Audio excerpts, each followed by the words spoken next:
Hello, good morning. Good morning, ma'am. Good morning, ma'am. Good morning, ma'am. Good morning, ma'am.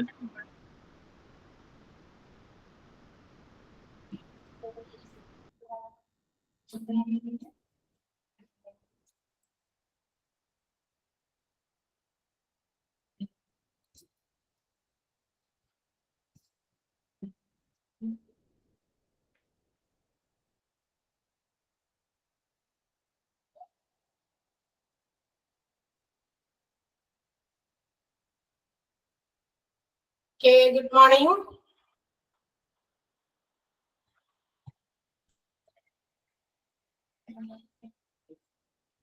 Start ചെയ്യാം നമുക്ക്. കുട്ടികളൊക്കെ വരാറുള്ള ഒന്നാവോ? Ma'am. ആ പറഞ്ഞോ. Hello, നിങ്ങൾക്ക് ചോദിക്കാനുണ്ടോ പറയാനുണ്ടോ? ഇല്ലല്ലോ, പറയുന്നത് കേൾക്കണല്ലേ? ഞാൻ സൗണ്ട് ഇത്തിരി കുറവായിരുന്നു. കേൾക്കാൻ പറ്റണ്ടോ എല്ലാവർക്കും? Yes, ma'am. ആ യെസ്, ശരി. ഓക്കെ, സോ നമ്മള് കഴിഞ്ഞ ക്ലാസ്സിൽ എവിടെ നിർത്തിയേ? എന്തെങ്കിലും ഓർമ്മയുണ്ടോ? Administrative Department. ഡിപ്പാർട്ട്മെന്റിലെ ഹ്യൂമൻ റിസോഴ്സ്. അഡ്മിനിസ്ട്രേറ്റീവ് ഡിപ്പാർട്ട്മെന്റ് അല്ലേ? Human resource. അഡ്മിനിസ്ട്രേറ്റീവ് ഡിപ്പാർട്ട്മെന്റിന്റെ ഹ്യൂമൻ റിസോഴ്സസ് വരെ നമ്മൾ എത്തി. അതായത് ഹ്യൂമൻ റിസോഴ്സ് നമ്മൾ പറഞ്ഞു എന്തെങ്കിലും ആവട്ടെ, കുഴപ്പമില്ല. അതുവരെയൊക്കെ വായിച്ചൊക്കെ നോക്കണ്ട, എല്ലാവരും കറക്റ്റ് ആയിട്ട് നോക്കണ്ട വായിച്ച്. Yes ma'am. സംശയങ്ങളൊന്നും ഇല്ലല്ലോ? അതിന് മറുപടി ഇല്ലല്ലോ. ഹലോ, നോ, സംശയമില്ല. ഓക്കെ, അപ്പൊ നമുക്ക് അതിന്റെ ബാക്കി അങ്ങോട്ട് എടുത്ത് തീർക്കാം. കുറച്ച് ക്വസ്റ്റ്യൻസ് അഡീഷണൽ ആയിട്ട് നമുക്ക് മറ്റ് എന്താ പറയാ ചാപ്റ്ററിന്റെ ഫുൾ ആയിട്ടുള്ള കുറച്ച് ക്വസ്റ്റ്യൻസ് കൂടി തരണം. Administrative Departments in a hospital. അപ്പൊ അത്തരം കാര്യങ്ങളൊക്കെ കുറച്ച് കാര്യങ്ങളൊക്കെ ഉണ്ട്. അത് കഴിഞ്ഞിട്ട് നമുക്ക് പുതിയ ചാപ്റ്റർ തുടങ്ങാനായിട്ടുണ്ട് കുറച്ച് എങ്കിലും. ഓക്കെ, അപ്പൊ ഞാനൊന്ന് മ്യൂട്ട് കൊടുക്കാണ്. ഇവിടെ വരെ ആർക്കും സംശയങ്ങളൊന്നും ഇല്ല എന്ന് നിങ്ങൾ പറഞ്ഞത് കൊണ്ട് ഞാൻ മ്യൂട്ട് ചെയ്യാൻ കേട്ടോ. എന്നിട്ട് നമുക്ക് അതിന്റെ ബാക്കി ഭാഗം എടുക്കാം. അർത്ഥമായിട്ട് എന്തെങ്കിലുമൊക്കെ നമുക്ക് ഡിസ്കസ് ചെയ്യാനുണ്ടെങ്കിൽ അത് കഴിഞ്ഞിട്ട് ചെയ്യാം. കാരണം ആ ചാപ്റ്റർ അങ്ങനെ തീർത്തോട്ടെ. ഓക്കെ, സോ നമ്മുടെ hospital departments are classified into 3 എന്ന് നമ്മൾ പറഞ്ഞു. And they are medical department, supporting department and administrative department. ഭരണപരമായിട്ടുള്ള കാര്യങ്ങളാണ് ഇവിടെ നടക്കുന്നത്.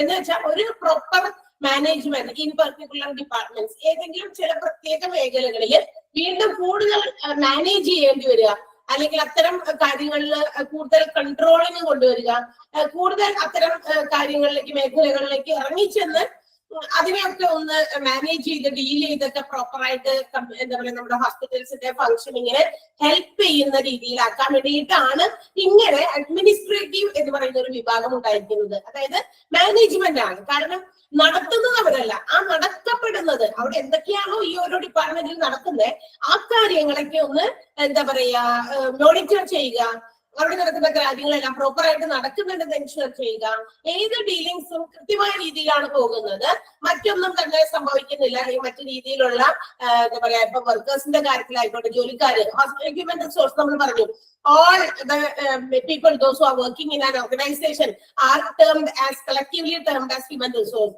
ഏത് ബിസിനസ് സ്ഥാപനത്തിലും വർക്ക് ചെയ്യുന്ന ജോലി ചെയ്യുന്ന വിവിധ എന്താ പറയാ ലെവലിൽ വർക്ക് ചെയ്യുന്ന ടോപ്പ് ലെവൽ തുടങ്ങി ബോട്ടം ലെവൽ വരെ ഒരുപാട് ജോലിക്കാർ വർക്ക് ചെയ്യുന്ന ഓർഗനൈസേഷൻസ് ഉണ്ട് അല്ലെ. കുറച്ച് അംഗങ്ങൾ മാത്രം ജോലി ചെയ്യുന്ന ഓർഗനൈസേഷൻസും ഉണ്ട്.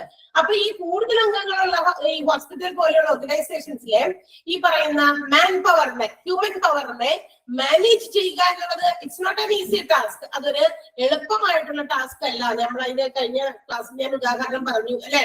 അതായത് നമ്മളുടെ വീട്ടിൽ എന്താ നമ്മളൊന്ന് ആലോചിച്ച് നോക്കാം, നമ്മുടെ വീടുകളിൽ എത്ര മെമ്പേഴ്സ് ആണ് ആകെ ഉള്ളത്? വിരലിൽ ഉണ്ടാവുന്ന അംഗങ്ങൾ മാത്രമാണ് നമ്മുടെ വീടുകളിലുള്ളത്. ഇവരെ നമ്മൾ എങ്ങനെയാണ് മാനേജ് ചെയ്ത് കൺട്രോൾ ചെയ്ത് ഒരു വിധത്തിലൊക്കെ കൈകാര്യം ചെയ്ത് ഓരോ ദിവസവും തെളിഞ്ഞിരിക്കണമെന്ന് നമുക്കറിയാലോ. ചില ദിവസങ്ങളിൽ നമുക്ക് ഭയങ്കരമായിട്ട് എന്താ പറയാ നമ്മൾ ഭയങ്കര ടെൻഷൻ ആകും, അല്ലെങ്കിൽ നമുക്ക് ദേഷ്യം പിടിപ്പിക്കുന്ന രീതിയിലുള്ള കാര്യങ്ങളൊക്കെ ഉണ്ടാകും മറ്റു മെമ്പേഴ്സിൽ നിന്ന്. പക്ഷെ ഇതെല്ലാം തന്നെ ഹാൻഡിൽ ചെയ്ത് നല്ല രീതിയിൽ പോകുമ്പോഴാണ് ഒരു എന്താ പറയാ ഹൗസ് ഒരു ഹോമായി മാറുക, അല്ലെ? ഒരു വീട് എന്ന് പറയുന്നത് ഒരു കുടുംബമായി മാറുന്നപ്പോഴാണ്. അപ്പൊ എല്ലാവരും ഒത്തൊരുമിച്ചൊക്കെ കറക്റ്റ് ആയിട്ട് പോകണം. അതുപോലെ തന്നെയാ ഒരു ബിസിനസ് സ്ഥാപനത്തിലായാലും. അതും മാത്രമല്ല, നമ്മൾ അവിടെ ബ്ലഡ് റിലേഷൻസിലുള്ളവരും, ഒരു വീട്ടിലാവുമ്പോ ബ്ലഡ് റിലേഷൻസിലുള്ളവരും, പിന്നെ എന്താ പറയാ നമ്മളുടെ പാർട്ട്നേഴ്സും ഒക്കെയാണ് നമ്മുടെ വീട്ടിലുള്ളൂ. അവരെ തന്നെ നമുക്ക് മാനേജ് ചെയ്യാൻ ഹാൻഡിൽ ചെയ്യാൻ പറ്റുന്നില്ല. ഏകദേശം ഒരേ സ്വഭാവ രീതികളും ബ്ലഡ് റിലേഷൻസിലൊക്കെ ഉള്ളവരൊക്കെ ആകുമ്പോ കുറച്ച് എന്തെങ്കിലുമൊക്കെ കാര്യങ്ങൾ സാമ്യതകളൊക്കെ ഉണ്ടാവുമല്ലോ. അങ്ങനെയുള്ളവരെ തന്നെ നമുക്ക് ഹാൻഡിൽ ചെയ്യാൻ പറ്റുന്നില്ല എങ്കിൽ ഇത്രയും വിവിധ ഫാമിലി ബാക്ക്ഗ്രൗണ്ടിൽ നിന്ന് വരുന്ന വിവിധ ബിഹേവിയേഴ്സ് ഉള്ള, വിവിധ നേച്ചേഴ്സ്, സ്വഭാവ രീതികളുള്ള, ക്യാരക്ടേഴ്സ് ഉള്ള ആളുകളൊക്കെ നമ്മൾ എങ്ങനെ ഹാൻഡിൽ ചെയ്യും? പക്ഷെ ഹാൻഡിൽ ചെയ്യാൻ പറ്റില്ല. അവരെ പ്രോപ്പറായിട്ട് മാനേജ് ചെയ്യണം, പ്രോപ്പറായിട്ട് കൺട്രോൾ ചെയ്യണം, അവർക്ക് വേണ്ട രീതിയിലുള്ള ട്രെയിനിങ്സ് പ്രൊവൈഡ് ചെയ്യണം. ഇതെല്ലാം കൊടുത്ത് അവരെ സാറ്റിസ്ഫൈഡ് ആക്കണം. Employee satisfaction is the most important thing. ഏത് ബിസിനസ് സ്ഥാപനത്തിലും എംപ്ലോയി സാറ്റിസ്ഫാക്ഷൻ, അതായത് ജോലിക്കാരുടെ സംതൃപ്തി എന്ന് പറയുന്നത് ഉറപ്പുവരുത്തണം. എന്തെങ്കിലും ജോലി കാട്ടിക്കൂട്ടിയിട്ട് ഇറങ്ങിപ്പോയാൽ പോരല്ലോ, അല്ലെ? അവര് ചെയ്യുന്ന ജോലി അവർ നല്ല സന്തോഷത്തോടെ, സംതൃപ്തിയോടെ, സമാധാനത്തോടെ ചെയ്തു തീർക്കാനുള്ള അവസരം, അങ്ങനെ ഒരു ഓപ്പർച്യൂണിറ്റി, അതുപോലെ തന്നെ working situations, working conditions provide ചെയ്യുക എന്നുള്ളത് കൂടിയാണ്. അപ്പൊ അങ്ങനെ അവരെ മാനേജ് ചെയ്ത് നല്ല രീതിയിൽ കൊണ്ടുപോകാം. And whenever necessary proper training should be done. ആവശ്യമുള്ള സമയത്ത് പ്രോപ്പർ ട്രെയിനിങ് കൊടുക്കണം. ആഫ്റ്റർ ഓൾ ഇതൊക്കെ ചെയ്യിപ്പിക്കുകയും ചെയ്തു കൊടുക്കുകയും ചെയ്തതിന് ശേഷം എന്ത് ചെയ്യണം? They have to be compensated what they have given to the business. അതായത് ആ ബിസിനസ് സ്ഥാപനത്തിന്, ഓർഗനൈസേഷൻ അവരെന്താണോ തന്നത് അതിന് തക്കതായുള്ള, അതായത് റീസണബിൾ ആയിട്ടുള്ള കോമ്പൻസേഷൻ പ്രൊവൈഡ് ചെയ്യുക. എന്ന് വെച്ചാൽ അവരുടെ സാലറി, വേജസ് ഒക്കെ കൃത്യമായി പ്രൊവൈഡ് ചെയ്യുക. അല്ലാതെ ഓരോ മാസം കഴിഞ്ഞു സാലറി ഇത് ഈ പ്രാവശ്യം ഇല്ല, അടുത്ത പ്രാവശ്യം തരാം എന്നൊക്കെ അതൊക്കെ പറയുന്നതിനോട് വലിയ എന്താ പറയാ ജസ്റ്റിസ് അല്ല, അല്ലെ? അവരെ കൊണ്ട് പരമാവധി ഇപ്പൊ നമ്മൾ ഒരു സ്ഥാപനത്തിൽ ജോലി ചെയ്താൽ നമ്മൾ എന്താ ഇവിടെ ചെയ്തേ എന്ന് നമുക്ക് പറഞ്ഞ് കാണിക്കാൻ പറ്റില്ല ചിലതൊന്നും. അത് കാരണം അതൊക്കെ സർവീസ് വിഭാഗത്തിലാണ്. which cannot be seen or touched. നമുക്ക് വിസിബിൾ ആകാത്ത അല്ലെങ്കിൽ നമുക്ക് ടച്ച് ചെയ്യാൻ പറ്റാത്ത ചില സേവനങ്ങളാണ് പല ബിസിനസ് സ്ഥാപനങ്ങളും പ്രൊവൈഡ് ചെയ്യുക. അപ്പൊ അവരെന്ത് ചെയ്തു എന്ന് ചോദിക്കുമ്പോൾ നമുക്ക് എടുത്തു വെച്ച് കാണിച്ചു കൊടുക്കാനൊന്നുമില്ല. ചില ഗുഡ്സ് ആൻഡ് മറ്റ് കൊമോഡിറ്റീസ് പോലെ എടുത്തു വെച്ച് കാണിക്കാൻ കൊടുക്കാൻ പറ്റില്ല, അല്ലെ? അപ്പൊ പക്ഷെയെങ്കിലും അവരെന്താണോ ചെയ്ത ആ ജോലിക്ക് അനുസൃതമായ രീതിയിലുള്ള സേവനത്തിന് അനുസൃതമായ രീതിയിലുള്ള ശമ്പളം കൊടുക്കുക, കൂലി കൊടുക്കുക എന്നുള്ളത് മസ്റ്റാണ്. ഓക്കെ. ആൻഡ് ചില സമയങ്ങളിൽ അവർക്ക് വേണ്ട monetary and non monetary benefits in addition to the salary or wages, അവർക്ക് കൊടുക്കുന്ന ശമ്പളത്തിനും അതുപോലെ തന്നെ കൂലിക്കും പുറമെ വേണ്ടത്ര രീതിയിൽ എന്താ പറയാ ചില സഹായങ്ങൾ, ചില ബെനഫിറ്റുകൾ, അത് ക്യാഷ് രൂപത്തിലാകാം. അങ്ങനെ പറഞ്ഞല്ലോ, ഓണമൊക്കെ വരുമ്പോ അല്ലെങ്കിൽ ക്രിസ്മസ് അങ്ങനെയൊക്കെ വരുമ്പോ ചില ബിസിനസ് സ്ഥാപനങ്ങൾ ബോണസ് ആയിട്ടൊക്കെ എമൗണ്ട് പ്രൊവൈഡ് ചെയ്യാറുണ്ട്. ഓക്കെ. അപ്പൊ അത്തരം കാര്യങ്ങളൊക്കെ കൊടുക്കുക. അങ്ങനെ അവരെ ഒന്ന് ഹാപ്പി ആക്കുക. അങ്ങനെ ഇടയ്ക്ക് കിട്ടുമ്പോ അവർക്കും ഒരു ഹാപ്പിയാണ്. അത് മാത്രമല്ല, ഹാപ്പിനെസ് വിൽ ബി എങ്ങനെ വരും? അത് വിൽ ബി എന്താ പറയാ നമുക്ക് ആ ഒരു സന്തോഷം, നമുക്ക് കിട്ടുന്ന സന്തോഷം നമ്മൾ അത് എന്ത് ചെയ്യുന്നു? റിഫ്ലക്ട് ചെയ്യും. എവിടെയെങ്കിലും റിഫ്ലക്ട് ചെയ്യും, നമ്മുടെ ജോലിയിൽ റിഫ്ലക്ട് ചെയ്ത് കാണിക്കും. എന്ന് വെച്ചാൽ നമുക്ക് ഒരു സന്തോഷവും സ്നേഹവും ഒക്കെ നമ്മളുടെ ജോലി ചെയ്യുന്ന സിറ്റുവേഷനോടും സ്ഥാപനത്തോടൊക്കെ നമുക്ക് കാണിക്കാൻ പറ്റും. അപ്പൊ ഇതെല്ലാം നോക്കി മനസ്സിലാക്കുക എന്നുള്ളതാണ് ഹ്യൂമൻ റിസോഴ്സ് മാനേജ്മെന്റ് കൊണ്ട് ഉദ്ദേശിക്കുന്നത്. അപ്പൊ ഇവരെ മാനേജ് ചെയ്യാൻ പ്രോപ്പർ ആയിട്ട് ഉള്ള ആളുകൾ, അതിനുവേണ്ടി ഒരു സമൂഹം അല്ലെങ്കിൽ ഒരു ഗ്രൂപ്പ് ഓഫ് ഇൻഡിവിജ്വൽസ് ഉണ്ടായിരിക്കും. അപ്പൊ അവരാണ് ഇതൊക്കെ കൈകാര്യം ചെയ്യേണ്ടത്. ഏതെങ്കിലും എംപ്ലോയീസ് എന്തെങ്കിലും രീതിയിലുള്ള ബുദ്ധിമുട്ടുള്ള പ്രശ്നങ്ങൾ ആ വർക്കിംഗ് സിറ്റുവേഷനിൽ ഫേസ് ചെയ്യുന്നുണ്ടെങ്കിൽ അതിന് ഉള്ള സൊല്യൂഷൻസ് കണ്ടെത്തി കൊടുക്കണം.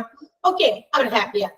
That's all. അതാണ് ഹ്യൂമൻ റിസോഴ്സ് മാനേജ്മെന്റ് എന്ന് പറയുന്നത്. Same way hospitals, we know that cash incomes and cash payments are made. നമുക്കറിയാം, ഒരു ഹോസ്പിറ്റലിൽ കാശിന്റെ വരവും ചെലവും ഒക്കെ ഇഷ്ടംപോലെ നടക്കുന്നുണ്ട്, അല്ലെ?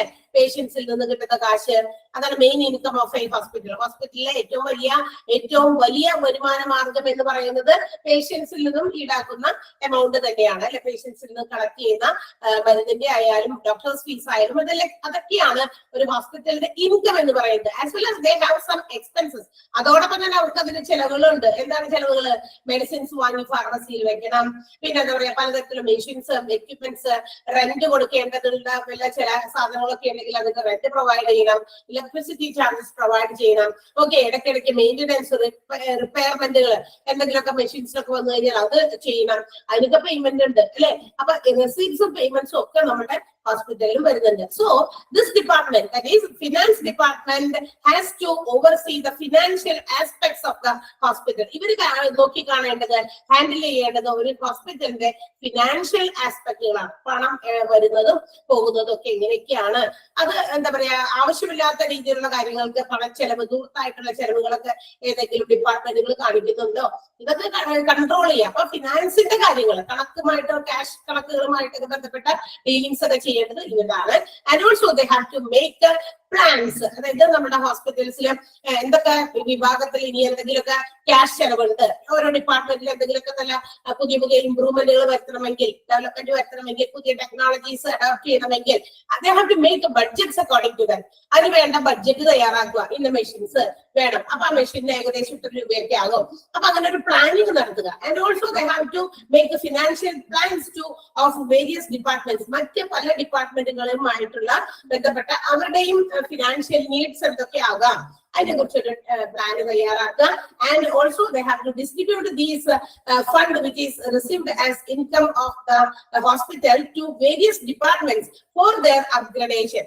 അതായത് കിട്ടുന്ന, നമ്മുടെ ഹോസ്പിറ്റലിൽ സമാഹരിക്കുന്ന പല രീതിയിലും കിട്ടുന്ന ഇൻകം, അത് ഉപയോഗിച്ച് എല്ലാ ഡിപ്പാർട്ട്മെന്റുകളും, ഹോസ്പിറ്റലിന്റെ എല്ലാ ഡിപ്പാർട്ട്മെന്റുകൾക്കും തുല്യ പ്രാധാന്യം നൽകണം അല്ലെ. അവിടെയൊക്കെ എന്തൊക്കെ പുതിയ പുതിയ അപ്ഗ്രഡേഷൻസ് വരുത്തണം, അപ്പൊ അതനുസരിച്ച് എത്ര ഫണ്ടുകൾ ഓരോ ഡിപ്പാർട്ട്മെന്റിലേക്കും പ്രൊവൈഡ് ചെയ്യണം എന്നുള്ള കാര്യങ്ങളൊക്കെ തീരുമാനിക്കുക. അതാണ് ഫിനാൻഷ്യൽ പ്ലാൻ എന്ന് ഉദ്ദേശിക്കുന്നത്. ഇപ്പൊ കാർഡിയോളജി ഡിപ്പാർട്ട്മെന്റ് ഉണ്ട്, പീഡിയാട്രിക്സ് ഡിപ്പാർട്ട്മെന്റ്, ഗൈനക്ക് ഉണ്ട്, അങ്ങനെ ഒരുപാട് ഡിപ്പാർട്ട്മെന്റ്സ് ഉണ്ട് നോക്കുക. അപ്പൊ നമ്മൾ പീഡിയാട്രിക്സ് ഡിപ്പാർട്ട്മെന്റിൽ ഒരു പുതിയ ഡെവലപ്മെന്റ്, ഏതെങ്കിലും ഒരു പുതിയ ടെക്നോളജി, എന്തെങ്കിലും ചില രോഗങ്ങളെ ഡയഗ്നോസിസ് ചെയ്യാനോ അല്ലെങ്കിൽ രോഗങ്ങൾക്ക് ട്രീറ്റ്മെന്റിന് വേണ്ടിയിട്ട് പുതിയ ടെക്നോളജി നമ്മൾ ഡെവലപ്പ് ചെയ്ത് കൊണ്ടുവന്നിരിക്കുകയാണ്. അപ്പൊ നമുക്ക് അത് ഇൻസ്റ്റാൾ ചെയ്യണം നമ്മുടെ ഹോസ്പിറ്റലിൽ. അപ്പൊ അതിനുള്ള ഫിനാൻഷ്യൽ പ്ലാൻ എവിടെയാണ് തയ്യാറാക്കേണ്ടത്? ഈ ഫിനാൻസ് ഡിപ്പാർട്ട്മെന്റുകളാണ്. അപ്പൊ ഇത്ര ഫണ്ട് ഏകദേശം അതിന് വേണ്ടി വരും. അതുപോലെ ഓരോ ഡിപ്പാർട്ട്മെന്റുകളിലേക്കും വേണ്ട ഫണ്ടുകളൊക്കെ ഏകദേശം എത്രയാണ്? Each and every year there will be developments in each department അല്ലെ. ഓരോ ഡിപ്പാർട്ട്മെന്റുകളും ഓരോ അനുദിനം, ഓരോ അനുദിനം അല്ല, എന്താ പറയാ, തുടർച്ചയായ വർഷങ്ങളിൽ ഓരോ മാറ്റങ്ങളൊക്കെ കൊണ്ടുവരും. അപ്പൊ ആ കൊണ്ടുവരുന്ന മാറ്റങ്ങൾ എങ്ങനെയാ? കാശില്ലാണ്ട് നടക്കൂല. അപ്പൊ ഈ ഇൻകം കിട്ടുന്നത് മുഴുവനും ഇതിന്റെ സ്ഥാപകർ, അല്ലെങ്കിൽ ഇത് ആരാണോ ഹോസ്പിറ്റലിന്റെ എന്താ പറയാ മാനേജ് ചെയ്യുന്ന ആളുകൾ, അല്ലെങ്കിൽ അതിന്റെ ഓണേഴ്സ് ആരെങ്കിലും ഒക്കെ ഉണ്ടെങ്കിൽ അവര് എടുത്ത് വീട്ടിൽ കൊണ്ടുപോകുകയല്ല ചെയ്യുന്നത്. ആ ഹോസ്പിറ്റലിന്റെ തന്നെ ഡെവലപ്മെന്റിന് വേണ്ടിയിട്ട് ഒരു എന്താ പറയാ ലൈൻസ് ഷെയർ എന്ന് പറയാം, മുഖ്യമായിട്ടുള്ള ഒരു എന്താ പറയാ അളവ് അവർ അതിനു വേണ്ടി ഉപയോഗിക്കണം. കുറച്ചൊക്കെയാണ് അവര് ചിലപ്പോ അവരുടെ പ്രോഫിറ്റിന്റെ ഷെയർ ആയിട്ടൊക്കെ കുറച്ചൊക്കെ ഡിവൈഡ് ചെയ്ത് കൊണ്ടുപോകും.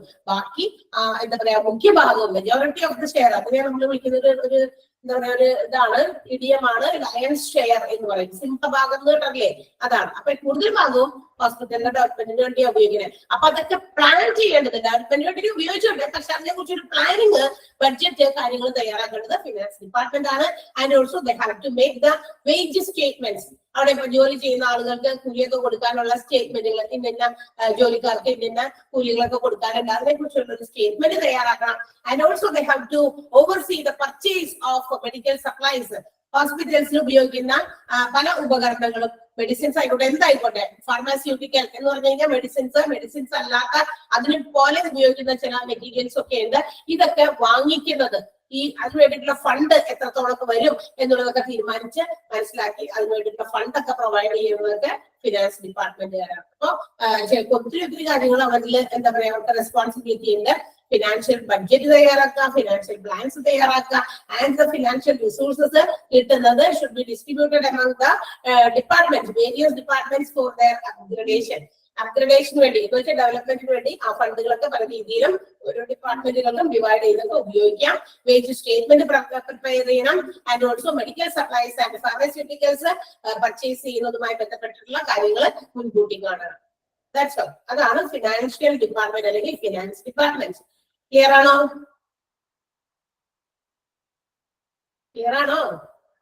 Yes. The last and final department, administrative departmentil വരുന്ന അവസാനത്തേതാണ് അഡ്മിനിസ്ട്രേഷൻ. That means അവിടെയാണ് നമ്മളുടെ എന്താ പറയാ നമ്മളുടെ റോള് തുടങ്ങുന്നത്. ഒരു ഹോസ്പിറ്റലിന്റെ മൊത്തത്തിലുള്ള overall, that means the whole hospital has to be administered or managed or looked after by a group of individuals, those who are known as hospital administrators. അവരാണ് നമ്മൾ, ആ ഒരു അഡ്മിനിസ്ട്രേഷൻ. എന്നുവെച്ചാൽ ഹോസ്പിറ്റലിൽ ഒരുപാട് ഓപ്പറേഷൻസ് ഫങ്ഷൻസ് നടക്കുന്നുണ്ട്. ഇതിനെ എല്ലാം തന്നെ മാനേജ് ചെയ്ത് ഇപ്പൊ ഓരോ ഡിപ്പാർട്ട്മെന്റുകൾക്കും അവരുടെ ഡിപ്പാർട്ട്മെന്റിനെ നോക്കിയാൽ മതി. പക്ഷെ ഹോസ്പിറ്റൽ അഡ്മിനിസ്ട്രേറ്റർ എന്ന് പറയുന്ന ഹോസ്പിറ്റൽ അഡ്മിനിസ്ട്രേഷൻ പഠിച്ച ആളുകൾ അല്ലെങ്കിൽ അത്തരം കാര്യങ്ങളെ കുറിച്ച് വിശദമായി അറിയാവുന്ന ആളുകൾ, they have to oversee or handle each and every department and the hospital as a whole. ഓരോ ഡിപ്പാർട്ട്മെന്റുകളും കൃത്യമായ രീതിയിൽ ഫംഗ്ഷൻ ചെയ്യുന്നുണ്ടോ, അവിടെയൊന്നും പ്രശ്നങ്ങളൊന്നുമില്ല, പേഷ്യൻസിന് ക്വാളിറ്റി കെയർ കിട്ടുന്നുണ്ടോ, എന്തെങ്കിലുമൊക്കെ ചികിത്സിച്ച് വിട്ടാൽ പോരാ, ക്വാളിറ്റി കെയർ പ്രൊവൈഡ് ചെയ്യാം. അങ്ങനെയുള്ള ഹോസ്പിറ്റൽസിന് നല്ല ഫെയിം ഉണ്ടായിരിക്കും, ഗുഡ്വിൽ ഉണ്ടായിരിക്കും ആളുകളുടെ ഇടയിൽ. ഓക്കെ, ആളുകൾ എടുത്തു പറയും, ഓ ആ ഹോസ്പിറ്റൽ നല്ല ഇതാണ് എല്ലാ കാര്യങ്ങൾ കൊണ്ടും. അതായത് പേഷ്യൻസിനോട് ചെയ്യുന്ന അല്ലെങ്കിൽ അവരോടുമായിട്ടുള്ള ആ ഇന്ററാക്ഷൻസിന്റെ കാര്യത്തിലായാലും അവർക്ക് കൊടുക്കുന്ന കെയറിങ്ങിന്റെ കാര്യത്തിലായാലും നമുക്ക് എത്ര നമ്മൾ അവിടെ ചെന്ന് കഴിഞ്ഞാൽ നമുക്ക് ഒത്തിരി സമയമൊക്കെ ലാഗ് വരാതെ ഡിലേ വരാതെ കാര്യങ്ങളൊക്കെ പെട്ടെന്ന് ചെയ്ത് നമുക്ക് പോരാൻ പറ്റും. അങ്ങനെ ഒത്തിരി ഫാക്ടേഴ്സ് ഉണ്ട്. ഇതെല്ലാം ക്ലിയർ ചെയ്ത് കൊടുക്കാം. ഈ ഭാഗം എല്ലാം ക്ലിയർ ചെയ്യേണ്ടത് ആരാണ്? ഹോസ്പിറ്റൽ അഡ്മിനിസ്ട്രേഷൻ എന്ന് പറയുന്ന അഡ്മിനിസ്ട്രേറ്റീവ് വിഭാഗമാണ്. അറ്റ് മീൻസ് അതായത് they have the power to look after all the operations of a hospital. ഒരു ഹോസ്പിറ്റലിന്റെ ഡേ ടു ഡേ ഓരോ ദിവസവും എന്തോരം പ്രവർത്തികളാ ഒരു ഹോസ്പിറ്റലിനകത്ത് നടക്കുന്നത്. ഇതിന്റെ എല്ലായിടത്തും ഒരു കണ്ടു വേണം ആർക്ക്? ഹോസ്പിറ്റൽ അഡ്മിനിസ്ട്രേറ്റേഴ്സിന്. അതായത് ഹോസ്പിറ്റൽ അഡ്മിനിസ്ട്രേഷൻ എന്ന് പറഞ്ഞാൽ അതാണ് ഡേ ടു ഡേ ഓപ്പറേഷൻസിനെയൊക്കെ കാണുക, അത് മനസ്സിലാക്കുക, അവിടെയൊക്കെ എന്തെങ്കിലുമൊക്കെ പോരായ്മകളൊക്കെ ഉണ്ടെങ്കിൽ അതൊക്കെ വെറുതെ നോക്കി കണ്ടിട്ട് അതിപ്പോ എന്തെങ്കിലും എന്താ പറയാ അരുതാത്തത് കണ്ടു, അല്ലെങ്കിൽ എന്തെങ്കിലും നമ്മളുടെ ഇതിന്റെ എത്തിക്സിനോ അല്ലെങ്കിൽ നമ്മളുടെ ലീഗൽ പ്രൊസീജിയേഴ്സ് ഹോസ്പിറ്റലുമായി ബന്ധപ്പെട്ടൊക്കെ ഉണ്ടല്ലോ, അതിന് എതിരായിട്ട് എന്തെങ്കിലും കണ്ടു, അതൊക്കെ കണ്ണടച്ചിട്ട് പോവുകയാണോ? അല്ല, അതൊക്കെ ക്ലിയർ ചെയ്യണം. അതൊന്നും പാടില്ല. അങ്ങനെയൊക്കെയാണ് അങ്ങനെയൊക്കെ അതിനെ ക്ലിയർ ചെയ്ത് കൊണ്ടുപോകുന്ന ഒരു ചുമതലയാണ് അഡ്മിനിസ്ട്രേറ്റീവ് ഡിപ്പാർട്ട്മെന്റ് ഉള്ളത്. And also they have the responsibility do the paper works of the hospital. ഹോസ്പിറ്റലുമായി ബന്ധപ്പെട്ട എന്തെങ്കിലുമൊക്കെ പേപ്പർ വർക്ക്, പേപ്പർ വർക്ക് എന്താ, നിയമപരമായിട്ടുള്ള വല്ല കാര്യങ്ങളൊക്കെ ചെയ്യുമ്പോൾ അതിന് പേപ്പർ വർക്കുകളൊക്കെ ഉണ്ടായിരിക്കും. അപ്പൊ പേപ്പർ വർക്കുകളൊക്കെ ഇവര് എന്ത് ചെയ്യണം? ഇവര് എൻഷുർ ചെയ്യണം അതൊക്കെ ക്ലിയർ ആണോ. പേപ്പർ വർക്കുകളൊക്കെ ഇവരുടെ കയ്യിലേക്ക് എത്തുമ്പോൾ അതിനകത്ത് എഴുതിയിരിക്കുന്നതും പറഞ്ഞിരിക്കുന്നതും അല്ലെങ്കിൽ അങ്ങനത്തെ കാര്യങ്ങളൊക്കെ ഉണ്ടെങ്കിൽ അതൊക്കെ നോക്കി മനസ്സിലാക്കേണ്ടതും ഇവർ തന്നെയാണ്. ആൻഡ് അത് നോക്കി മനസ്സിലാക്കുമ്പോൾ they have to follow the strict procedures of the hospital. ഹോസ്പിറ്റലിന്റെ കൃത്യമായ പ്രൊസീജിയേഴ്സ് ഫോളോ ചെയ്ത് തന്നെ വേണം ആ പേപ്പർ വർക്കുകളൊക്കെ നടക്കുന്നതെന്ന്. അതായത് അന്യായമായ രീതിയിലൊന്നും പേപ്പർ വർക്കുകൾ നടത്താൻ പാടില്ല. ഇപ്പൊ ഒരു ഓപ്പറേഷൻ നടക്കുന്നു, ഓപ്പറേഷൻ നടക്കുന്നതുമായി ബന്ധപ്പെട്ട് ചിലപ്പോ എന്താ പറയാ ആരാണോ അതുമായിട്ട് ബന്ധപ്പെട്ടിട്ടുള്ള ഏറ്റവും അടുത്ത റിലേറ്റീവ് അവരെ കൊണ്ടൊക്കെ നമ്മൾ സൈൻ ചെയ്യിപ്പിക്കുകയൊക്കെ ചെയ്യും അല്ലെ. അപ്പൊ ഇതൊക്കെ കൃത്യമായ രീതിയിൽ തന്നെ നടക്കുന്നുണ്ടോ എന്ന് ഉറപ്പുവരുത്തുക. And after that they have to verify. ഇതൊക്കെ വെരിഫൈ ചെയ്യണം കൃത്യമായ രീതിയിലാണ് സാധനങ്ങളൊക്കെ എഴുതി പിടിപ്പിച്ചേക്കുന്നത്.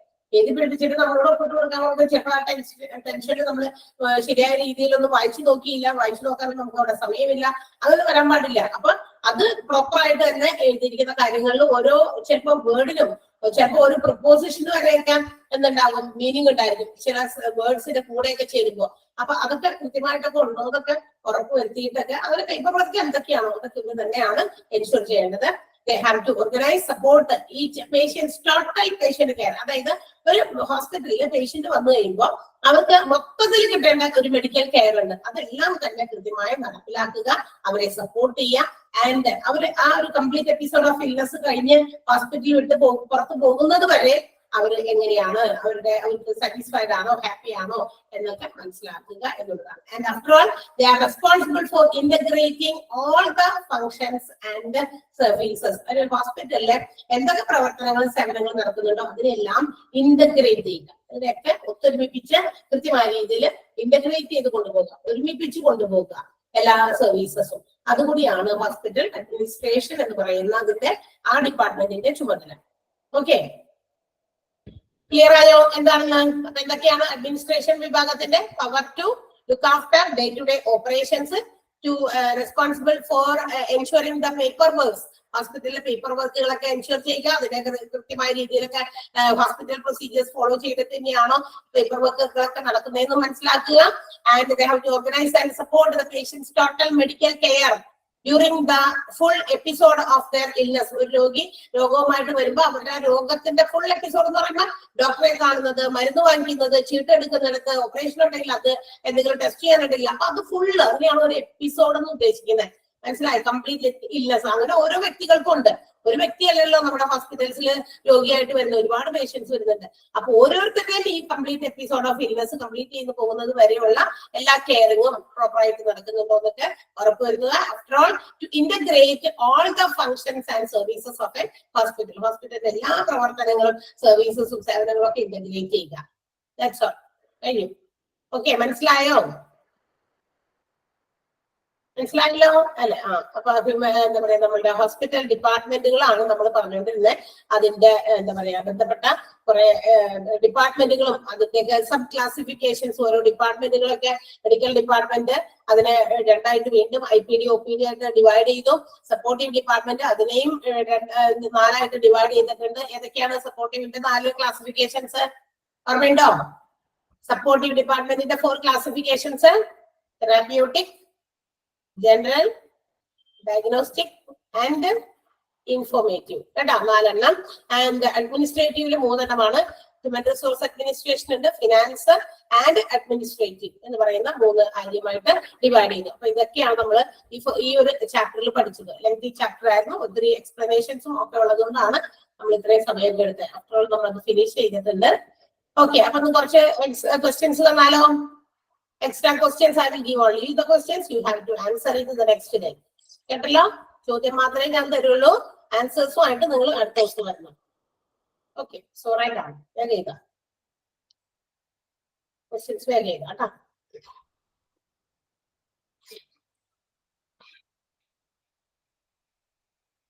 ഒന്നാമത്തെ question: physiotherapy comes under physiotherapy comes under dash in supporting departments. Physiotherapy comes under dash in supportive departments.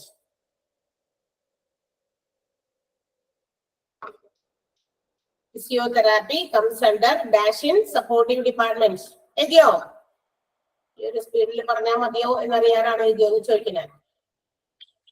കുറച്ച് കഴിയുമ്പോ സ്പീഡ് കൂടി പോയി എഴുതാൻ പറ്റുന്നില്ല എന്ന് പറയുന്നത്. Okay, second one: laboratory and radiology.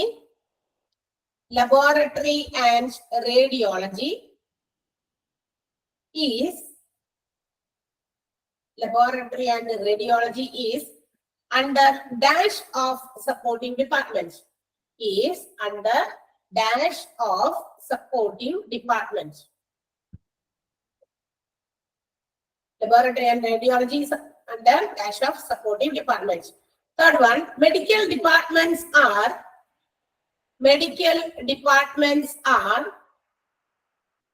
classified as dash and dash. Classified as dash and dash.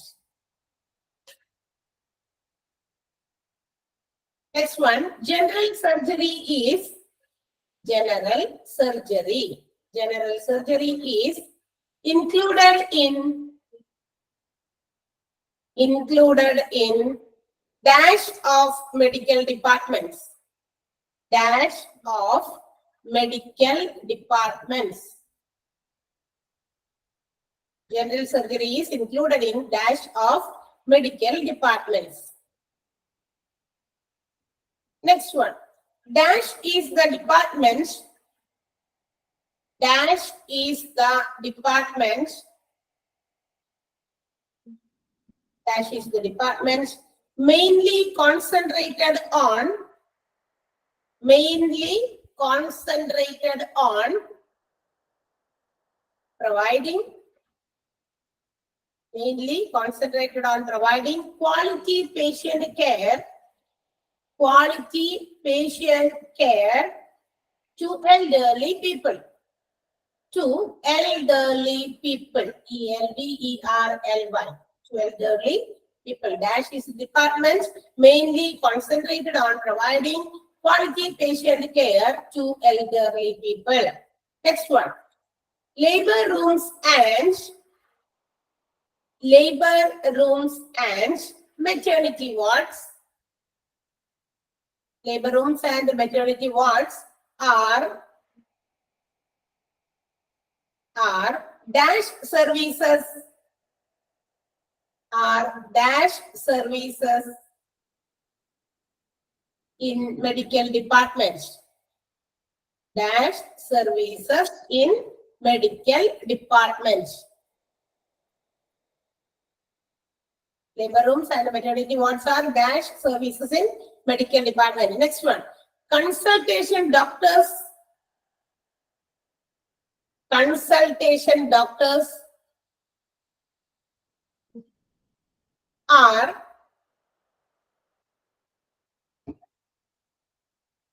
usually appointed. Consultation doctors are usually appointed to handle dash. To handle dash. Consultation doctors are usually appointed to handle dash. Next one. Dash is the department. Dash is the department in which people come. In which people come to the hospital. Come to the hospital for consultation. For consultation, but not for admission. But not for admission. That is the department in which people come to the hospital for consultation, but not for admission. Okay, next one. Casualty and emergency departments.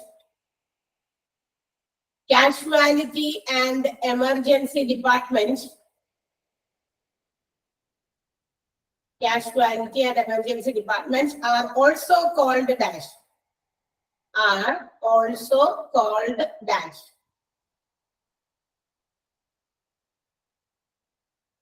Are also called dash.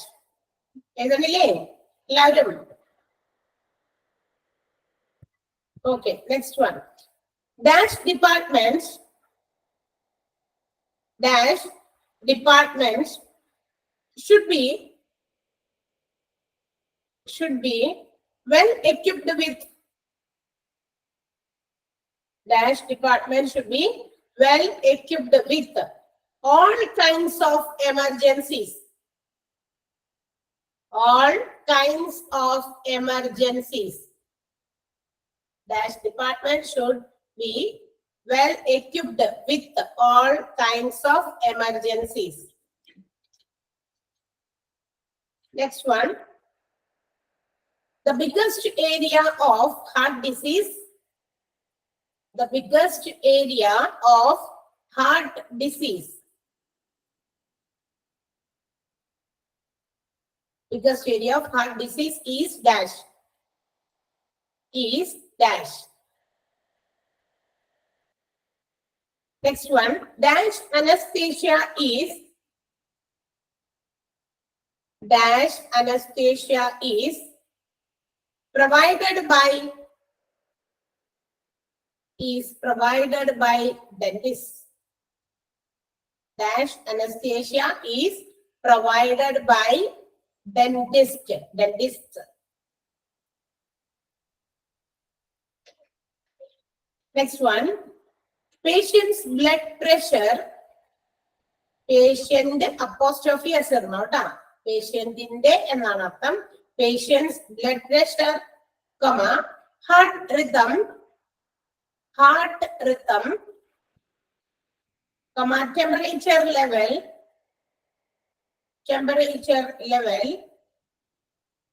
etc., are monitored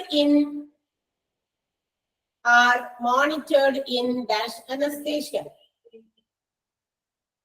Are monitored in dash anesthesia. Once again, I will write patient's blood pressure, comma, heart rhythm, H-E-A-R-T, heart rhythm, comma, temperature level, etc. are monitored in dash anesthesia. Okay. Next one. Critical care unit. Critical care unit is the other name for dash. Critical care unit is the other name for dash.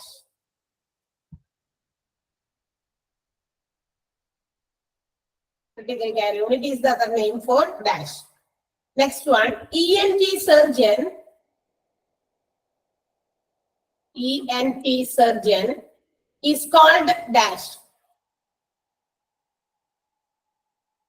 ENT surgeon is called dash.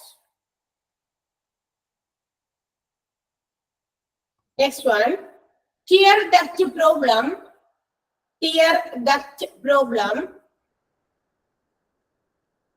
Tear duct problem is cured under, is cured, C-U-R-E-D, cured under dash department. Cured under dash department.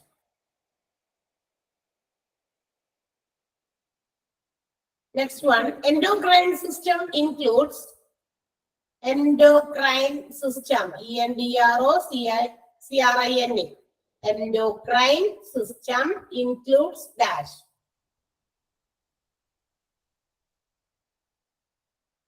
Next one. Dash is the medical specialty. Dash is the medical specialty. Dash is the medical specialty that deals with the study of hormones, study of hormones and hormone related to glands. And hormone related to glands. Gland. Hormone related to glands.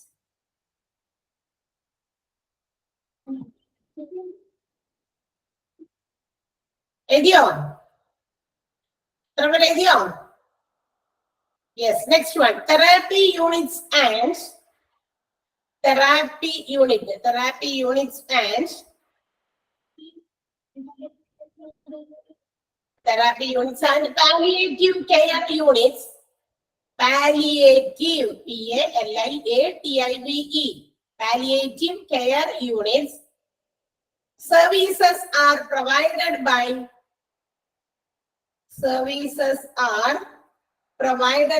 dash department. Provided by dash department.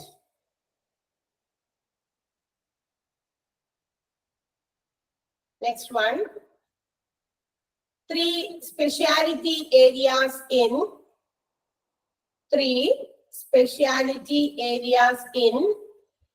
gynecology. Gynecology is dash. 3 specialty areas in gynecology is dash. Next one, expand ART. Expand ART.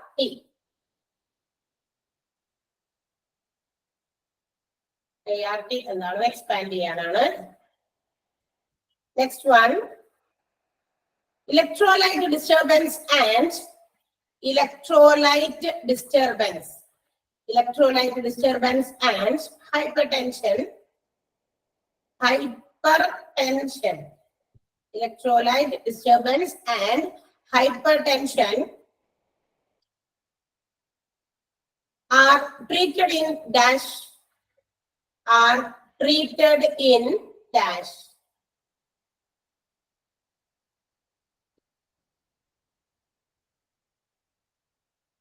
Next one, biopsy, B-I-O-P-S-Y. Biopsy and surgical resection of tumors.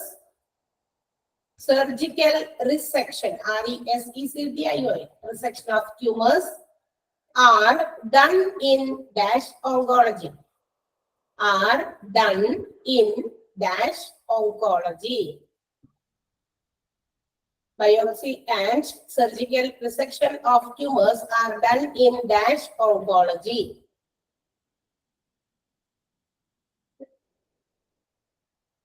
Next one, examples of diseases. Examples of diseases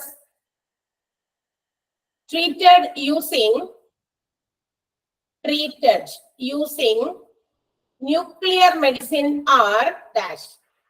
Treated using nuclear medicine are dash. Treated using nuclear medicine are dash.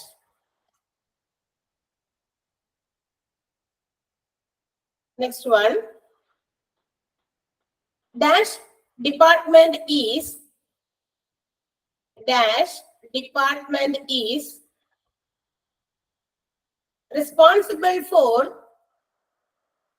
responsible for integrating, integrating, integrating various functions and services,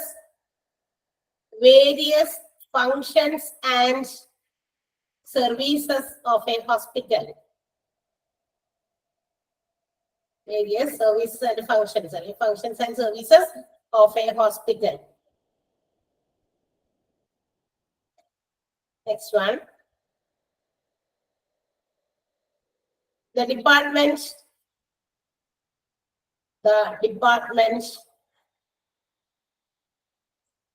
making budgets, comma, financial plans, making budgets, comma, financial plans for future,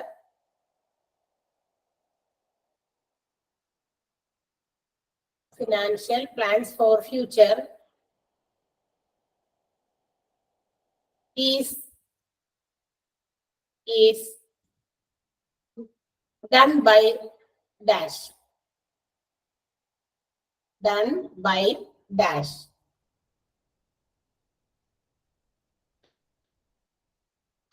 Next one.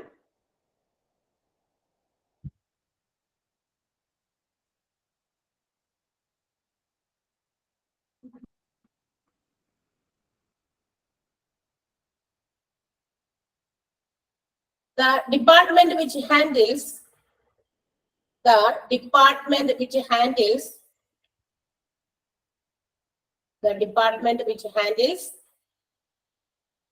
recording, recording, recording, comma, maintaining all the records or files, records or files of inpatients as well as outpatients,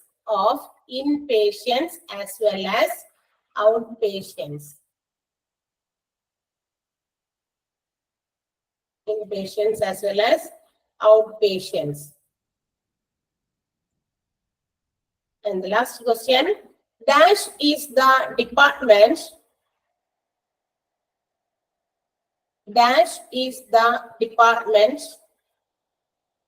that helps patients and their families,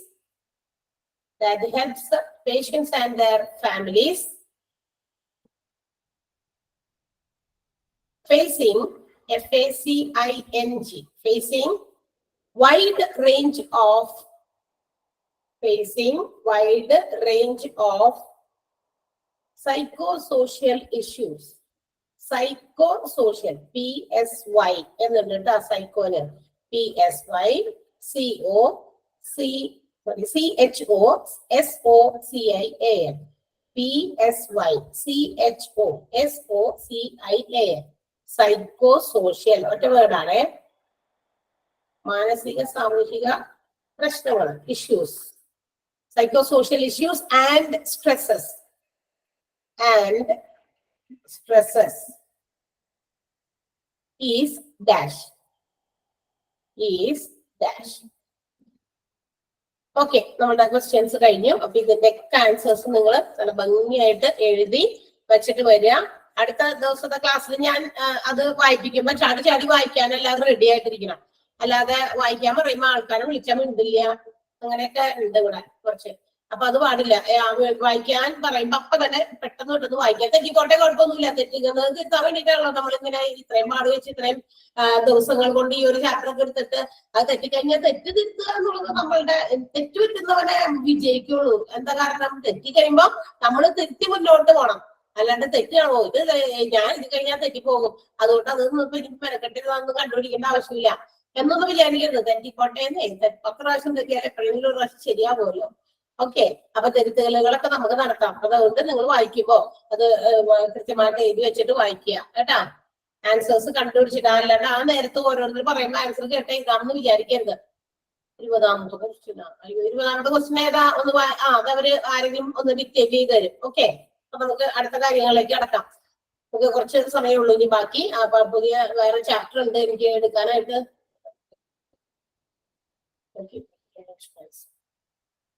okay, നമ്മുടെ ഈ chapter കിടക്കുന്നത് 4th പേപ്പറിലാണ്. I think അതിന് മുമ്പ് കുറച്ച് എന്താ പറയാ, നിങ്ങൾക്ക് പുതിയ സിലബസ് ആണ്. ഇപ്പൊ നമുക്ക് സിലബസ് നമുക്ക് തന്നിരിക്കുന്ന ആദ്യത്തെ നിങ്ങൾക്ക് തന്നിരുന്ന സിലബസ് തന്നെ, നമ്മൾ ജോയിൻ ചെയ്തപ്പോ തന്നെയൊക്കെയുള്ള സിലബസ് തന്നെയാണ്. പക്ഷെ അതിന്റെ ആ ഒരു എക്സാമിന്റെ പാറ്റേൺ അനുസരിച്ച് കുറച്ച് മാറ്റങ്ങൾ എക്സാം പാറ്റേണിലൊക്കെ വരുത്തിയിട്ടുണ്ട്. അതിനെ കുറിച്ചിട്ടുള്ള കാര്യങ്ങൾ ക്ലിയർ ആക്കിക്കൊണ്ട് ഒരു വീഡിയോ നിങ്ങളിലേക്ക് എത്തിയിട്ടുണ്ടാകും. സർ ഒരു ക്ലാസ് ആയിട്ട് എടുത്ത് നിങ്ങൾക്ക് എല്ലാവരുടെയും ക്ലാസ്സിൽ കയറി ഇങ്ങനെ പറയുന്നതിന് വേണം അതൊരു വീഡിയോ ആയിട്ട് നിങ്ങൾക്ക് എല്ലാവർക്കും കാണുന്ന രീതിയിൽ ഇനി വരുന്ന ബാച്ചസിനൊക്കെ അത് ആവശ്യമുണ്ടല്ലോ. അപ്പൊ അതുകൊണ്ട് ആണ് അങ്ങനെ ഒരു വീഡിയോ എടുത്ത് നിങ്ങൾക്ക് സെൻഡ് ചെയ്തിരിക്കുന്നത്. അത് നിങ്ങൾ എല്ലാവരും കണ്ടിട്ടുണ്ടാവും അല്ലെ? കണ്ടോ? എക്സാംസിന്റെ പാറ്റേൺസ് നമ്മൾ ഇൻട്രൊഡക്ഷൻ ക്ലാസ്സിൽ കുറച്ച് കാര്യങ്ങൾ പറഞ്ഞതിൽ നിന്ന് ഇച്ചിരി വ്യത്യാസമൊക്കെ വരുത്തിയിട്ടുള്ളൂ. അപ്പൊ ആ കുറച്ച് വ്യത്യാസങ്ങൾ വന്നിരിക്കുന്നത് പുതിയ ഡിപ്പാർട്ട്മെന്റ് അവരത് തന്നതിന്റെ ബേസിസിലാണ് നമുക്ക് അങ്ങനത്തെ മാറ്റങ്ങൾ. ഇപ്പൊ ഓരോ പ്രാവശ്യം അതൊക്കെ പല സ്ഥലങ്ങളിലും എന്താ പറയുക, ഏത് കോഴ്സിനായാലും ഇപ്പൊ യൂണിവേഴ്സിറ്റി എക്സാംസിൽ തന്നെ പാറ്റേൺസ് ഒക്കെ മാറ്റാറുണ്ട്. അതുപോലെ മാറ്റങ്ങൾ എക്സാം ടൈമിൽ അതിന്റെ മോഡലുകൾ മാറ്റാറുണ്ട്. എക്സാമിന്റെ മോഡൽ ഏത് രീതിയിലാണ് അതൊക്കെ മാറ്റങ്ങൾ വരുത്താറുണ്ടല്ലോ ഓരോ വർഷമൊക്കെ ചെല്ലുമ്പോ. അപ്പോ അതുപോലെ തന്നെ നമ്മളുടെ ഈ ഒരു കോഴ്സിന്റെയും എക്സാംസിന്റെ സ്റ്റൈലിൽ കുറച്ചൊന്ന് മാറ്റിപ്പിടിക്കണം എന്ന് നമുക്ക് നിർദ്ദേശം ഉണ്ടായിരുന്നു. അതനുസരിച്ചിട്ടാണ് പുതിയ ഒരു വീഡിയോ നിങ്ങൾക്ക് വേണ്ടിയിട്ട് ഷെയർ ചെയ്തിരിക്കുന്നതും. അതോടൊപ്പം തന്നെ നിങ്ങൾക്ക് ആ തന്നിരിക്കുന്ന നമ്മളുടെ ചാപ്റ്റേഴ്സ് ഒന്നും മാറിയിട്ടില്ല. ചാപ്റ്റേഴ്സ് ഓൾറെഡി നമ്മൾ എടുത്തിരിക്കുന്നത് തന്നെയാണ്. അത് പേപ്പർ വൈസ് ആയിട്ട് നമുക്ക് തന്നിട്ടുണ്ട്. നിങ്ങൾക്ക് ഓരോ മൊഡ്യൂൾ ഓരോ പേപ്പേഴ്സ് ആയിട്ട് പറഞ്ഞപ്പോ ആ മൊഡ്യൂളുകളിൽ, അതായത് ഓരോ പേപ്പറുകൾ ഉണ്ടല്ലോ, ആ പേപ്പേഴ്സ് അനുസരിച്ചിട്ടായിരിക്കും ടീച്ചേഴ്സ് ചാപ്റ്റേഴ്സ് എടുക്കുക. ഫസ്റ്റ് പേപ്പർ അതിനകത്ത് ഒരു 13 ചാപ്റ്റേഴ്സ് ഉണ്ട്, പിന്നത്തേൽ ഒരു 15 എണ്ണം ഉണ്ട്, അങ്ങനെ ഓരോന്നിനും അല്ലെ. അപ്പൊ അതനുസരിച്ചിട്ട് ആ ഓർഡറിൽ എടുക്കും. അവർക്ക് ടീച്ചേഴ്സിന് കൊടുത്തിരിക്കുന്ന ചാപ്റ്റേഴ്സ് ആ ഓർഡറിൽ ഏകദേശം തീരും. അപ്പൊ ഒന്ന് ചോദിക്കട്ടെ, അപ്പൊ അങ്ങനെയാണെങ്കിൽ ഈ ഒന്നാമത്തെ ആ ഒരു പേപ്പറിനകത്ത് 13 ചാപ്റ്റേഴ്സ് എടുക്കുന്നത്, ഐ തിങ്ക് അത് ഓൾമോസ്റ്റ് എല്ലാവരെയും കംപ്ലീറ്റ് ചെയ്തിട്ടുണ്ടാവില്ലേ എന്ന് പറയാമോ ആരെങ്കിലും? എല്ലാ ദിവസവും ഒന്ന് ക്ലാസ്സിൽ കയറുന്ന ആരെങ്കിലും പറഞ്ഞാൽ മതിയെ. റെഗുലർ ആയിട്ട് ലൈവ് ക്ലാസ് അറ്റൻഡ് ചെയ്യുന്ന ആരെങ്കിലും ഉണ്ടെങ്കിൽ പറയാം. ആരില്ല? ഞാൻ സൗണ്ട് അൺമ്യൂട്ട് ചെയ്തിട്ടുണ്ട്, ഒന്ന് പറയും. നിങ്ങൾക്ക് വേണ്ടിയിട്ട് അത് പറയാൻ വേണ്ടിയിട്ടാ ഞാൻ അൺമ്യൂട്ട് ചെയ്ത് വെച്ചാൽ അല്ലേ? അൺമ്യൂട്ട് ആയില്ലോ, പറയാമോ? ആരുമില്ല. ഞാൻ പറയുന്നത് കേൾക്കണല്ലേ? നിങ്ങളുടെ ആരും ഒന്നും പറയുന്നില്ലല്ലോ. ഞാൻ പറയും മാം. ഓപ്പറേഷൻ തിയേറ്ററിൽ കുറച്ചും കൂടെ കഴിയാനുണ്ട് സോളിമിസിന്റെ. അതായത് ഒന്നാമത്തെ ആ ഒരു പാർട്ടിൽ മാത്രം തന്നെ കേട്ടോ ആ ഒരു പേപ്പർ ഞാൻ ഇങ്ങോട്ട് എടുത്തുകൊണ്ട് വരാൻ മറന്നു. ഇപ്പൊ ആ പേപ്പർ തിരിച്ചു തന്നപ്പോ ഒന്നാമത്തെ മൊഡ്യൂൾ ഓപ്പറേഷൻ തിയേറ്റർ മാത്രമേ ഉള്ളൂ കംപ്ലീറ്റ് ചെയ്യാൻ. ഇനി 13ാമത്തെ ഒരു ചാപ്റ്റർ വെന്റിലേറ്റർ എന്ന് പറഞ്ഞ ഒരു ചാപ്റ്ററും കൂടെ വരുന്നുണ്ട്. 13 ചാപ്റ്ററാണ്. 13. അതെ, അപ്പൊ ഒന്നാമത്തേല് ഒരു വെന്റിലേറ്ററും കിടക്കുന്നുണ്ട്, മറ്റേത് എന്താ പറയാ ഓപ്പറേഷൻ തിയേറ്ററും ഉണ്ട്. അത് രണ്ടുമാണ് അവിടെ തീരാത്തുള്ളത്. ഓക്കെ, രണ്ടാമത്തെ മൊഡ്യൂൾ ഏതാണെന്ന് പറഞ്ഞ അഞ്ജലി? തീരാനുള്ളതാണോ? അതിലൊരു ഒരു 5-6 ചാപ്റ്റർ കൂടെ കഴിയാനുണ്ട്. അപ്പൊ ടീച്ചർ അത് ഓരോരുത്തർക്കും കൊടുത്തിരിക്കുന്ന ആ ഒരു ഇതനുസരിച്ചിട്ട് അവർ എടുത്തുകൊണ്ടിരിക്കുകയാണ്. അപ്പൊ അവരത് എടുത്ത് ആ സമയത്തിന് എന്തായാലും നിങ്ങളുടെ ആ ഒരു ഡ്യൂറേഷൻ ഉണ്ട്. ഫസ്റ്റ് ആൻഡ് സെക്കൻഡ് ആ തന്നിരിക്കുന്ന പേപ്പേഴ്സ് അനുസരിച്ച് തീർക്കേണ്ട ഒരു ഡ്യൂറേഷൻ ഉണ്ട്.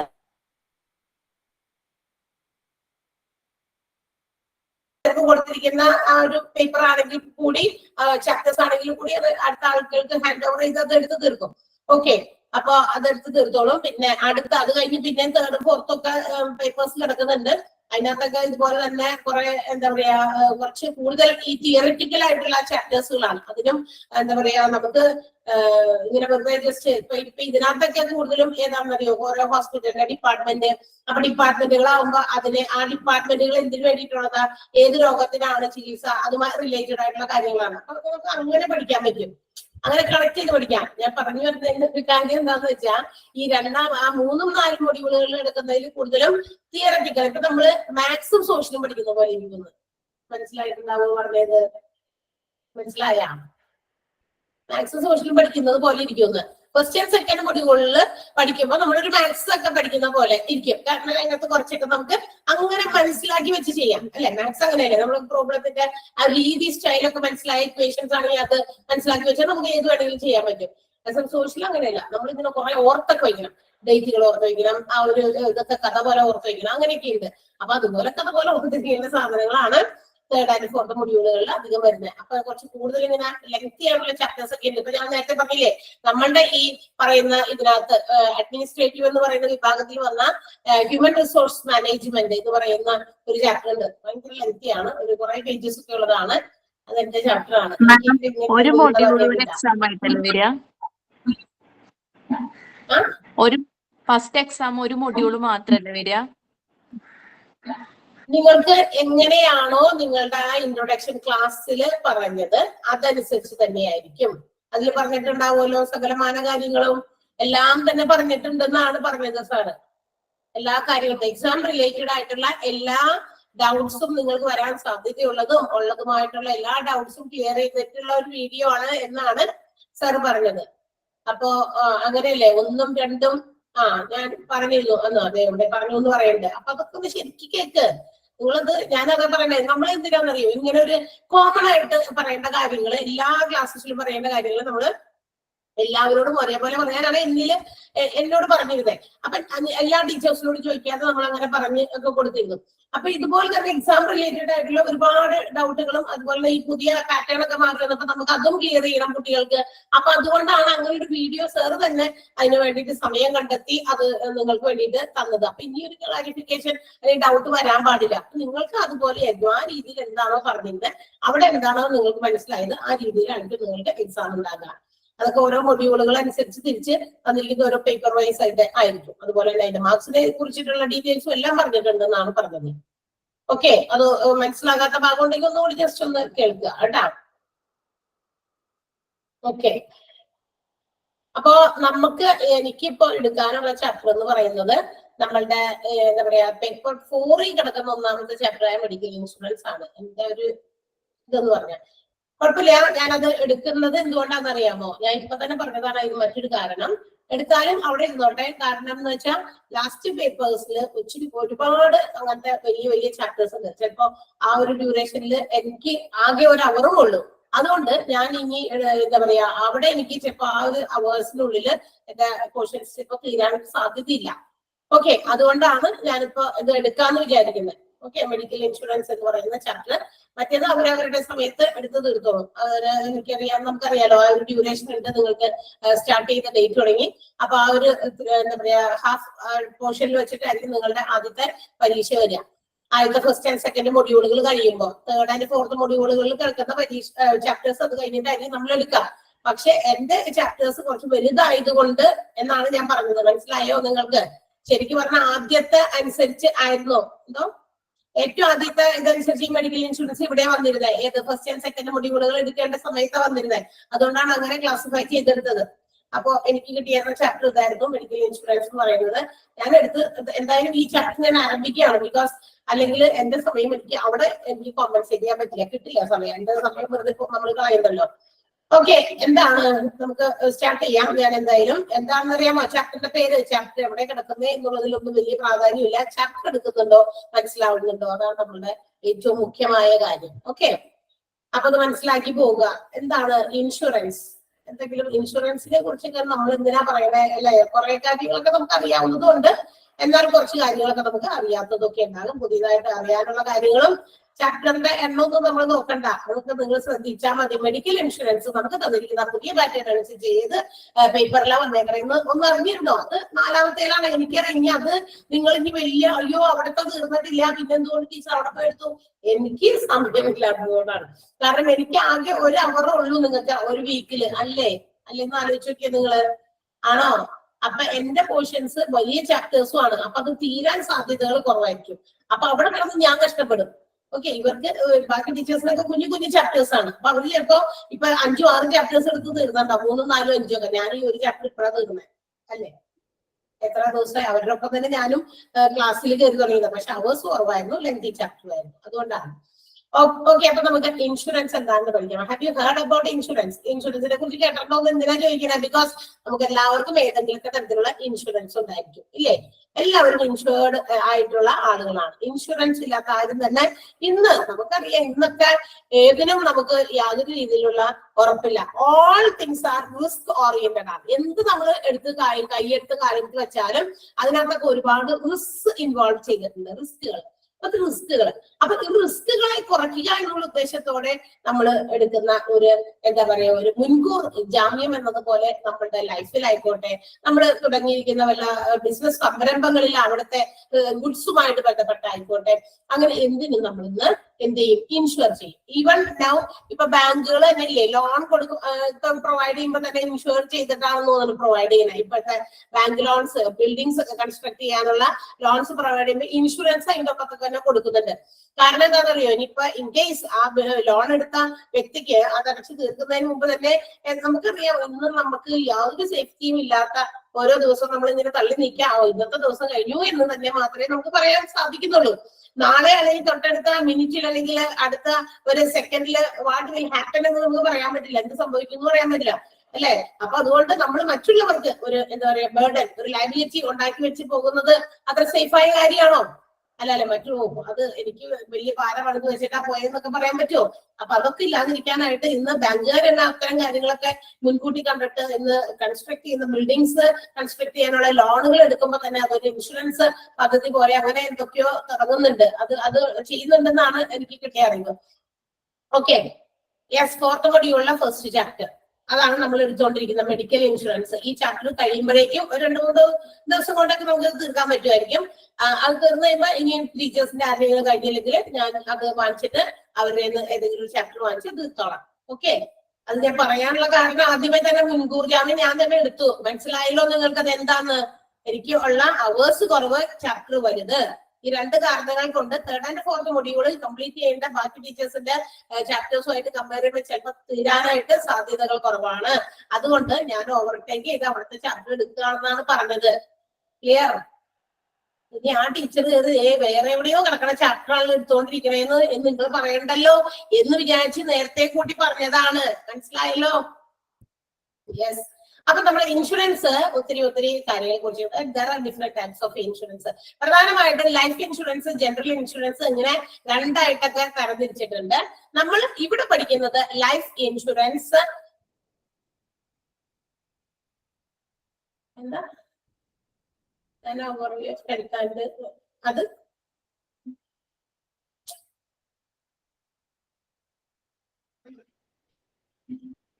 എന്താ പറയണേ? പറയോ? എന്താ ചോദിച്ചത്?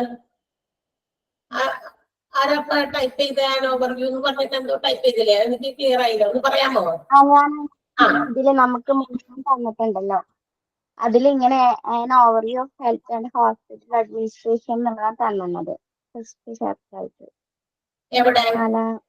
എവിടെ കാണുന്നത്? നമുക്ക് സിലബസ് തന്നിട്ടുണ്ടല്ലോ, ഫസ്റ്റ് മൊഡ്യൂൾ, സെക്കൻഡ് മൊഡ്യൂൾ പറഞ്ഞിട്ട് 4 മൊഡ്യൂൾ തന്നിട്ടുണ്ടല്ലോ. അതിലിപ്പോ ഞാൻ നോക്കിയപ്പോ overview of health and hospital administration എന്നാണ് ചാപ്റ്ററിന്റെ പേര്. ഞാൻ ചോദിക്കട്ടെ, ഈ മെഡിക്കൽ ഇൻഷുറൻസ് ചാപ്റ്റർ ഉണ്ടോ? മെഡിക്കൽ ഇൻഷുറൻസ് ഇല്ല, മെഡിക്കൽ എക്യുപ്മെന്റ് പറഞ്ഞൊരു ചാപ്റ്റർ കണ്ടു ഞാൻ. ക്ലിയർ ആകുന്നില്ല എനിക്ക് പറയുന്നത്. വേറെ ആരെങ്കിലും പറയാമോ? എന്താണ്? ആരെങ്കിലും ഒന്ന് പറയൂ, എനിക്ക് ക്ലിയർ ആയില്ല. ഇവിടെ ഭയങ്കര ഇങ്ങനെ ചാപ്റ്റർ 16 ആയിട്ട് കിടപ്പുണ്ട്. മെഡിക്കൽ ഇൻഷുറൻസാ? അതെ.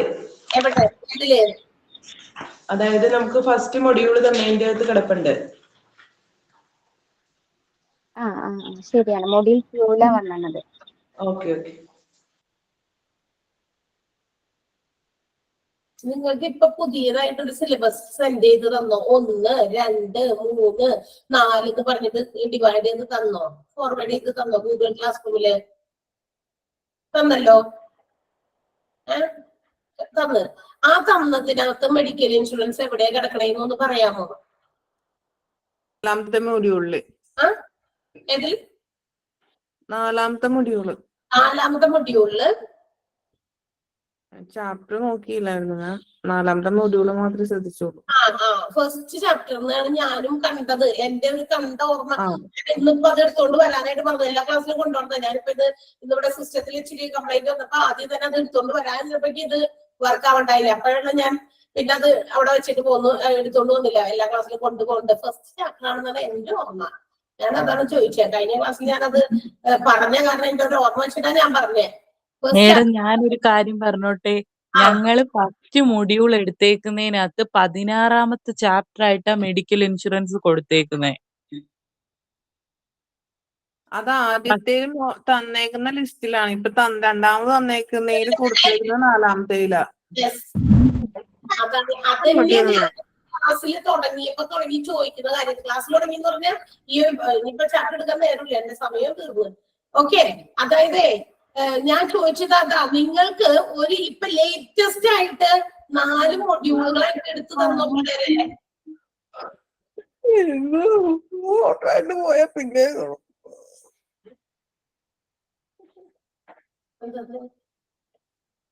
സൗണ്ട് വേറെ വന്നെ. സൗണ്ട് ഓഫ് ചെയ്യോ? ഓക്കെ, അതില്ലേ നിങ്ങൾക്ക് പുതിയതായിട്ട് ഒരെണ്ണം തന്നില്ലേ? പുതിയതായിട്ട് തന്നേക്കണേക്ക് ആ ലിസ്റ്റ് നോക്കിയാൽ മതി ഇനി. ഓക്കെ, ആ ലിസ്റ്റ് ആയിരിക്കും നമ്മളുടെ. അതനുസരിച്ച് ടീച്ചേഴ്സ് ചാപ്റ്റേഴ്സ് എടുക്കാന്നാണ് ഞാൻ പറഞ്ഞത്. അതില് എന്റെ ഈ മെഡിക്കൽ ഇൻഷുറൻസ് എന്ന് പറയുന്ന ചാപ്റ്റർ അവിടെ ലാസ്റ്റിലാ കിടക്കുന്നത്. അപ്പൊ എന്റെ സമയം എനിക്ക് അത് മേക്ക് ഔട്ട് ചെയ്യാൻ പറ്റില്ല. അതുകൊണ്ട് ആ ഒരു പേടി ഉള്ളതുകൊണ്ട് ഞാൻ ഇവിടെ എടുക്കാൻ പോയതാ. ഇപ്പൊ മനസ്സിലായ? ക്ലിയർ ആയില്ലേ? ആ മോഡലിലായിരിക്കും ഇനി ചാപ്റ്റേഴ്സ് ടീച്ചേഴ്സ് എടുക്കുക. ഇനി നിങ്ങൾ കൺഫ്യൂസ്ഡ് ആകണ്ട എന്ന് അറിയാൻ വേണ്ടിയിട്ടാണ് ഞാൻ ആദ്യമേ പറഞ്ഞത്. ഓക്കെ, അപ്പൊ ഇനി ഓർത്തിരിക്കണ്ട.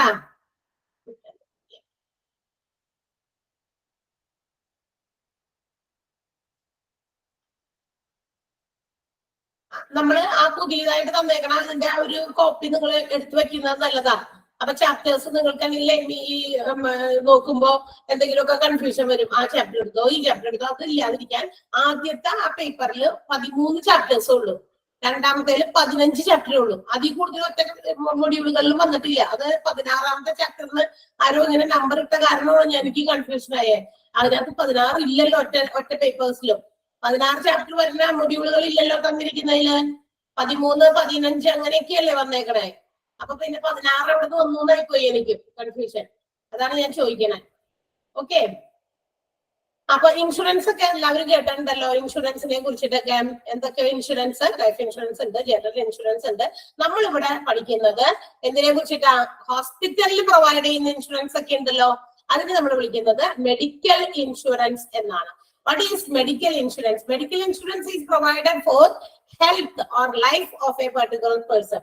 ഒരു വ്യക്തിക്ക് കൊടുക്കുന്ന, വ്യക്തിയുടെ ജീവനെ റിസ്ക് ചെയ്യുന്നതിന് വേണ്ടി കൊടുക്കുന്ന ഇൻഷുറൻസ് ആണ്. അതൊരു സേവനമാണ് അല്ലെ? ഒരു തരം ഒരു എന്താ പറയാ, ഇപ്പൊ നമ്മളുടെ ലൈഫ് നേരത്തെ പറഞ്ഞതുപോലെ തന്നെ നമ്മൾ എത്രത്തോളം നമ്മളുടെ ഫ്യൂച്ചറിനെ നമുക്ക് പ്രെഡിക്റ്റ് ചെയ്യാൻ പറ്റില്ല. അപ്പൊ നമ്മൾ ഓരോ മുന്നിലുള്ള ഓരോ സമയവും നമുക്ക് എപ്പോൾ വേണമെങ്കിൽ നമുക്ക് എന്ത് സംഭവിക്കാം? നമുക്ക് ഉണ്ടാകുന്ന പല അസുഖങ്ങളാകാം, ആക്സിഡന്റിൽ ഉണ്ടാകുന്ന ഡെത്ത് ആകാം.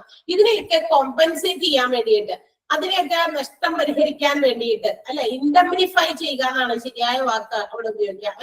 അതിനെ ഇൻഡംനിഫൈ ചെയ്യാൻ വേണ്ടിയിട്ടുള്ള എന്താ പറയാ ഒരു സേവന രീതിയിൽ കൊടുക്കുന്ന ഒരു ഇതാണ് എന്ന് പറയാ ഇൻഷുറൻസ് എന്ന് പറയുന്നത്.